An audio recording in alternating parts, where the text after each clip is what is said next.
Gel वो तो मैं पहले से बोल रहा हूँ। पीएमसी घोटाले में और भी बहुत के भ्रष्टाचार के मामले हैं, फिरौती के मामले हैं, एक्सटॉर्शन के मामले हैं, जो अब तक दबाए हुए थे। अब बहुत से लोग सामने आए हैं और धीरे धीरे आपको पता चलेगा। अगर कोई गलती नहीं है, कोई गुनाह नहीं किया है, तो बाप बेटे एंटीसिपेटरी बेल को क्यों भाग रहे हैं? अब तक तो भागम भाग नहीं हो रही थी। जब से मैंने सच को उजागर करने की कोशिश की है, तो ये बाप बेटे दर दर की ठोकरें खाते हैं, खाकर एंटीसिपेटरी बेल से इस कोर्ट से वहाँ, उस कोर्ट से वहाँ। एंटीसिपेटरी बेल की जरूरत आपको क्यों पड़ रही है? उसमें तो साफ है, आप देखिए क्या होता है, वो देखते रहिए। और जो मैंने कहा ना 3.5, वो 3.5 भी गिनते रही है। वो 3.5 लोग, आप पूछेंगे नाम क्या है, नाम देने से वो लोग एंटीसिपेटरी बेल पर जाते हैं। तो जब जैसे जैसे अंदर जाएंगे वैसे वैसे आप देखते रहिए। लेकिन मैंने आज कहा कि मार्क माय वर्ड्स, आप लिख कर लिखिए, ये बाप बेटे और भी कुछ लोग जो बड़ी बड़ी बातें करते हैं, सेंट्रल एजेंसी का मिसयूज करते हैं, वो सभी लोग जेल जा रहे हैं।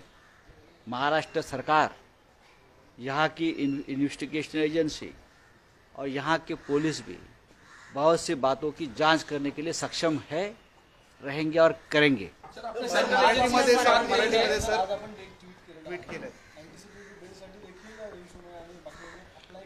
नाही, अप्लाय नाही, फेटाळला, माहिती घेऊन बोला।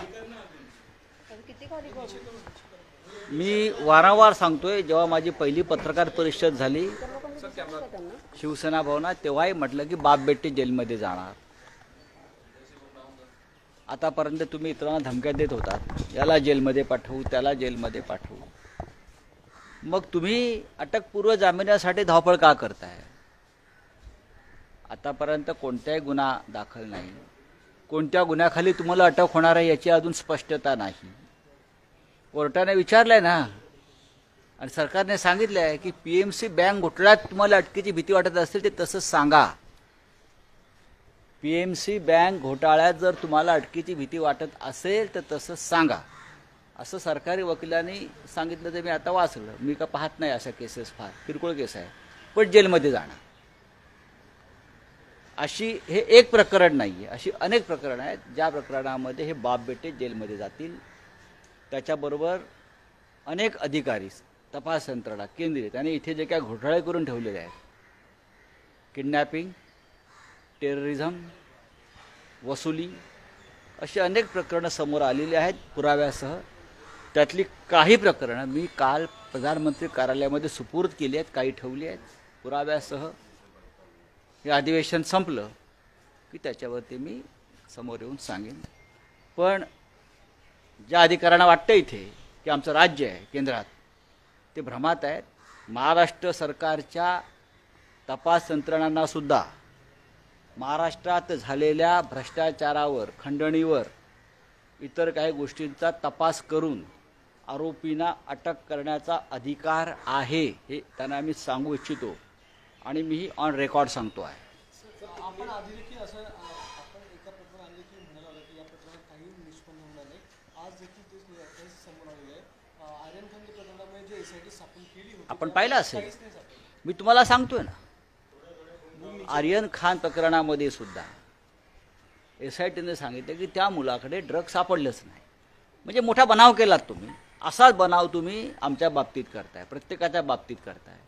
हे उघड होईल, हे उघड होत आहे आणि मी समोर आलो आता। लक्षात, आतापर्यंत मी यात पडलो नव्हतो, आता मी तुमच्या प्रत्येकाचे मुखवटे उतरल्याशिवाय राहणार नाही आणि तुम्हाला जेलमध्ये पाठवल्याशिवाय राहणार नाही।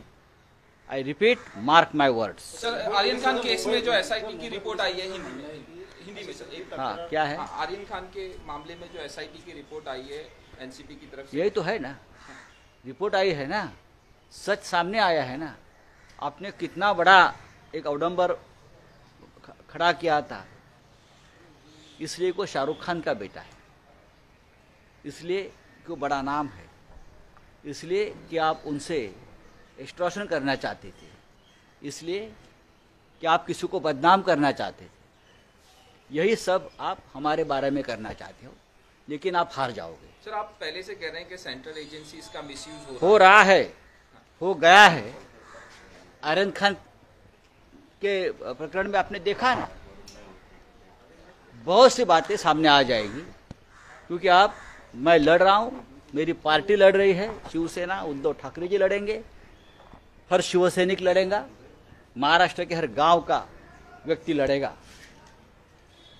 ये लोगों के खिलाफ। सर, यूक्रेन में जिस तरह से इंडियन फंसे हुए हैं, यूक्रेन में भारत सरकार त्यांना लवकरात लवकर तिथून भारत सरकार सक्षम आहे, पण भारतीय जनता पक्ष जे सरकार चालवत आहेत ते निवडणुकीमध्ये अडकले आहे, त्यांना वेळ नाही आहे, त्यांना उशिरा जाग आली आहे। त्यांना उशिरा जाग आल्यामुळे आमच्या मुलांना अशा प्रकारे अपमानित व्हावं लागतं आहे। पोलंडच्या सीमेवर, बरं का, रोमानियाच्या सीमेवर, हां, त्यानंतर युक्रेनच्या सीमेवर अक्षरशः लाथाबुक्क्याने मारलं जात आहे, उपाशी ठेवलं जात आहे, त्यांच्यावरती अत्याचार केले जात आहेत। एक तरुणाचा तर एका विद्यार्थ्याचा मृत्यू झालेला आहे, आणि तुम्ही राजकारण करताय। हे आम्ही करतोय, तुम्ही, हे देशाचं कर्तव्य आहे, हे तुमचं कर्तव्य आहे। मनमोहन सिंग यांनी सुद्धा कुवेतच्या युद्धाच्या वेळी 16,000 लोकांची सुटका केली होती, एवढा गाजावाजा केला नव्हता। करा, पण आमच्या मुलांचे प्राण वाचवा, इतकंच मी सांगेन। सर, हिंदी में जानना चाहेंगे यूक्रेन वाले मामले में स्टूडेंट्स पर। देखिए, यूक्रेन वाले मामले में जो सामने आया है, ये मैं भारत की नाकामी नहीं मान रहा हूँ। देश हमारा मजबूत है, देश को बहुत रिस्पेक्ट है, लेकिन जो सरकार चला रहे केंद्र में, वो चुनाव में इतने व्यस्त है, प्रचार में इतने व्यस्त है, चाहे उत्तर प्रदेश हो चाहे और राज्य में। अभी उनको जाकर टाइम मिला है, जब वहाँ आक्रोश हो रहा है यहाँ देश में, तब वो भागम-भाग चल रही है। अमेरिका का एक भी लड़का नहीं वहाँ फंस गया, और भी किसी देश का लड़का नहीं फंस गया। हमारे ही बच्चे क्यों फंस गए, हमारे बच्चों को मदद क्यों नहीं मिली, ये मैं नहीं बोल रहा हूँ। वहाँ से जो बॉर्डर से जो वीडियो बच्चे भेज रहे हैं, उनके ऊपर जो आपबीती आ रही है, वो यहाँ बता रहे हैं, उसके आधार पर मैं बोल रहा हूँ। सध्याच्या परिस्थितीत ताज्या घडामोडी पाहण्यासाठी आमच्या युट्यूब चॅनलला सबस्क्राईब करायला विसरू नका। बातमीच्या सविस्तर माहितीसाठी आपण आपल्या वेबसाईटला भेट द्या। सर्व ताज्या बातम्या पाहण्यासाठी आपण आपलं ऍप डाउनलोडिंग करा। रोजच्या बातम्या वाचण्यासाठी आपण आपल्या ई पेपरला भेट द्या। दैनिक राजस्व आपल्या सगळ्यांना आवाहन करीत आहे की घरी राहा, सुरक्षित राहा।